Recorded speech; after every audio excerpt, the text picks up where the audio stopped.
అలానే మిసెస్ రావు అంతా అనుకున్నట్టు జరిగితే కేవలం 48 గంటల్లోనే నరేంద్ర మోడీ గారు వేసినటువంటి స్కెచ్కి అమెరికా అధ్యక్షుడు ట్రంప్ క్లోజ్ కావడం ఖాయం. ఎందుకనంటే ప్రపంచవ్యాప్తంగా ఇప్పుడు ట్యాక్స్ వార్ జరుగుతుంది. రెసిప్రోకల్ ట్యాక్స్ అంటూ ఉన్నారు అమెరికా అధ్యక్షుడు ట్రంప్.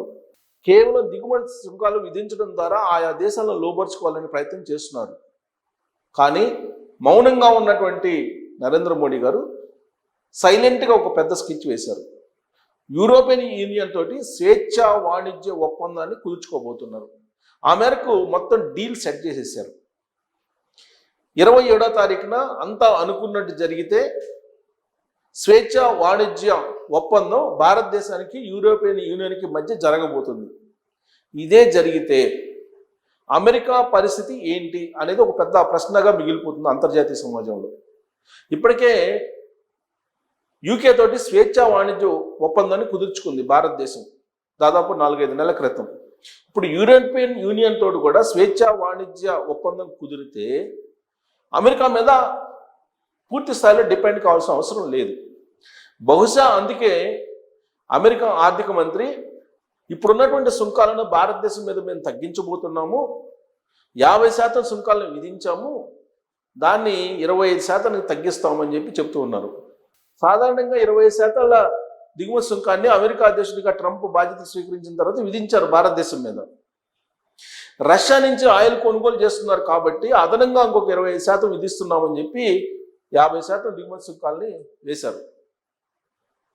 ఇది వాణిజ్య లోటుని పెంచుతుందని చెప్పి భారత్ ఆందోళన చెందుతున్నటువంటి క్రమంలో రష్యా అధ్యక్షుడు పుతిన్ జరుగుతున్న నష్టాన్ని పూర్తి చేస్తాను అని చెప్పి హామీ ఇచ్చారు భారతదేశానికి. అందుకే రష్యా నుంచి ఆయిల్ని కొనుగోలు చేస్తుంది, పూర్తి స్థాయిలో ఆపేయలేదు. కాకపోతే గతం కంటే ఆయిల్ కొనుగోలును తగ్గించారు. ఆ కారణం చేత మేము 25% తగ్గిస్తాము ఇంపోర్ట్ డ్యూటీస్ని అని చెప్పి అమెరికా ఇప్పుడు చెప్తుంది. అసలు కారణం అది కాదు. అసలు కారణం ఏంటంటే మరొక 48 గంటల్లో అనుకున్న విధంగా డీల్ కనుక యూరోపియన్ యూనియన్ తోటి స్వేచ్ఛా వాణిజ్య ఒప్పందం కుదిరితే అమెరికా ప్రాబల్యం తగ్గిపోతుంది. ఇప్పటికే యూరోపియన్ యూనియన్ నుంచి బయటకు వెళ్ళిపోవడానికి అమెరికా సిద్ధంగా ఉంది. దాని కారణంగా ఎలాంటి లాభం అమెరికాకి లేకపోగా నష్టమే ఎక్కువ ఉందని చెప్పి అమెరికా అధ్యక్షుడు ట్రంప్ భావిస్తూ ఉన్నారు. అన్ని రకాల ఖర్చులు అమెరికానే పెట్టుకుంటుంది. నాటో దళాల దగ్గర నుంచి యూరోపియన్ యూనియన్ దేశాలకు సంబంధించిన రక్షణ భద్రత విషయంలో అన్ని రకాలుగా అమెరికానే ఖర్చు చేస్తుంది. ఆ భారం మాకెందుకు, మీరు చూసుకోండి అని చెప్పి యూరోపియన్ యూనియన్కి అమెరికా అధ్యక్షుడు ఇచ్చినటువంటి ఉచిత సలహా. అసలే ఇప్పుడు గ్రీన్లాండ్ ఇష్యూ ఉంది, మరోవైపు వెనిజులా ఇష్యూ ఉంది. ఈ రెండింటి విషయంలో యూరోపియన్ యూనియన్ మధ్య భిన్నాభిప్రాయాలు ఉన్నాయి. గ్రీన్లాండ్ విషయంలో ఫ్రాన్స్ బాహాటంగా వ్యతిరేకిస్తూ ఉంది, అలాగే డెన్మార్క్ వ్యతిరేకిస్తూ ఉంది. ఇలాంటి పరిస్థితుల నడుమ అమెరికా అధ్యక్షుడు ట్రంప్ ఏదైతే అనుకుంటున్నారో అది నెరవేరడానికి సాధ్యపడటం లేదు. అందుకే ఇప్పుడు మళ్ళా ఇరాన్ వైపు ఆయన సైన్యాలను పంపించారు. ఇప్పుడు ఇరాన్ చుట్టూరు హిందూ మహాసముద్రంలో ఇరాన్కి సమీపంలో పెద్ద ఎత్తున సైన్యం మోహరించి ఉంది, అమెరికాకు సంబంధించిన సైన్యం. ఏ క్షణమైనా ఏదైనా జరగచ్చు. అందుకే ఇరాన్ చాలా క్లియర్గా చెప్పింది, తమని టచ్ చేస్తే 3వ ప్రపంచ యుద్ధం ఖాయమని చెప్పి చెప్తూ ఉంది. ట్రంప్కి వార్నింగ్ ఇచ్చేస్తుంది, ట్రంప్ని లేపేస్తా ఉంది. ఒకవేళ అదే జరిగితే భూమి మీద ఇరాన్ అనేది ఉండదని చెప్పి అమెరికా అధ్యక్షుడు ట్రంప్ చెప్తున్నాడు. ఇలాంటి ఉద్రిక్త పరిస్థితుల నడుమ అమెరికా తన అగ్రరాజ్య ఆధిపత్యాన్ని కొనసాగించాలని ప్రయత్నం చేస్తోంది. సైలెంట్గా చాప కింద నీరులాగా భారత ప్రధానమంత్రి నరేంద్ర మోడీ గారు మాత్రం వాణిజ్యపరమైన ఒప్పందాలను కుదుర్చుకుంటూ ఉన్నారు. బ్రిటన్తో స్వేచ్ఛా వాణిజ్యాన్ని క్లియర్ చేసుకున్నటువంటి భారతదేశం ఇప్పుడు యూరోపియన్ యూనియన్ తోటి కూడా స్వేచ్ఛా వాణిజ్యానికి తెరలేపబోతుంది. ఇది కనుక వర్కౌట్ అయితే ట్రంప్ దాదాపు అవుట్ అయినట్టే అని ఆర్థికవేత్తలు దౌత్యపరంగా ఉండేటువంటి నిపుణులు భావిస్తున్నారు. ఇందుకే ఆ డీల్ ఏంటి, ఎలా సెట్ చేశారు నరేంద్ర మోడీ గారు అనేది ఒకసారి చూద్దాం. ఇది డీలు. భారత్ యుయు ఎఫ్టీఏతో 90% పైగా ఇండియా ఎగుమతులపై సుంకాలు ఉండవు. స్వేచ్ఛా వాణిజ్యం అనమాట. దానికి సంబంధించి భారత్ యూరోపియన్ యూనియన్ మధ్య స్వేచ్ఛ వాణిజ్య ఒప్పందం FTA కుదిరే దిశగా చర్చలు జరుగుతున్నాయి. ఈ నెల 27న ఈ చర్చలు ముగియనున్నాయి. అంటే 48 అవర్స్లో దీని ఫలితం తెలవబోతుంది. ఈ నేపథ్యంలో భారత్ EU మధ్య FTA కుదిరితే మన దేశం నుంచి EUకు వెళ్ళే 90% పైగా ఉత్పత్తులపై ఎలాంటి దిగుమతి సుంకాలు లేకుండా అనుమతించవచ్చని ఈ వ్యవహారంతో సంబంధం ఉన్న వ్యక్తులు చెబుతున్నారు. భారత రైతుల ప్రయోజనాలను కాపాడడానికి డైరీ, వ్యవసాయ ఉత్పత్తులను దీని నుంచి మినహాయించే అవకాశం ఉందని వారు పేర్కొన్నారు. ఇది ఇలా ఉండగా వచ్చే వారంలో జరిగే భారత్ EU శిఖరాగ్ర సమావేశంలో రెండింటికి మధ్య భాగస్వామ్యం కొత్త దశకు చేరుకునే అవకాశాలు కనిపిస్తున్నాయి. స్వేచ్ఛ వాణిజ్య ఒప్పందం చర్చలను ముగించడంతో పాటు కొత్త రక్షణ, భద్రతా భాగస్వామ్యాన్ని భారత్ EU ప్రకటించే అవకాశం ఉందని అంటున్నారు. అంటే 48 అవర్స్లో యూరోపియన్ యూనియన్కి భారత్కి మధ్య కీలకమైనటువంటి ఒప్పందాలు ఫైనల్ కాబోతున్నాయి.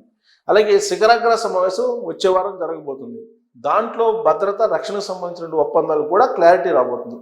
ఇవి గనక అనుకున్న విధంగా జరిగితే అమెరికా ప్రాబల్యం భారతదేశం మీద బాగా తగ్గిపోయేటువంటి అవకాశం ఉంది.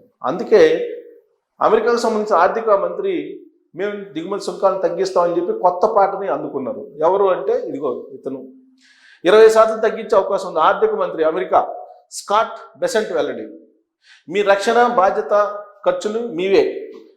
మిత్ర దేశాలకు అమెరికా స్పష్టీకరణ. భారత్పై విధించిన 50% ప్రతీకార సుంకాలను త్వరలోనే సగానికి తగ్గించే అవకాశం ఉందని అమెరికా ఆర్థిక మంత్రి స్కాట్ బెసెంట్ తెలిపారు. రష్యా నుంచి చమురు కొంటున్నందుకు విధించిన 25% సుంకాలను త్వరలోనే ఎత్తివేసే అవకాశం ఉన్నట్లు చెప్పారు. పొలిటికో వార్తా సంస్థకు ఇచ్చిన ఇంటర్వ్యూలో ఆయన ఈ విషయాలు అందించారు. భారత్పై మేము విధించిన 25% రష్యా నుంచి చమురు కొంటున్నందుకు సుంకాలు గొప్ప విజయం సాధించాం. రష్యా నుంచి భారత్ చమురు కొనుగోలు పూర్తిగా తగ్గిపోయాయి. సుంకాలు మాత్రం ఇంకా కొనసాగుతున్నాయి. వాటిని త్వరలోనే రద్దు చేసే అవకాశం ఉందని భావిస్తున్నానని పేర్కొన్నారు. భారత్ అమెరికా మధ్య వాణిజ్య లోటు అధికంగా ఉందన్న సాకుతో 25%, రష్యా నుంచి చమురు కొంటున్నందుకు 25% కలిపి మొత్తం 50% ప్రతీకార సుంకాలు విధించిన విషయం తెలిసిందే.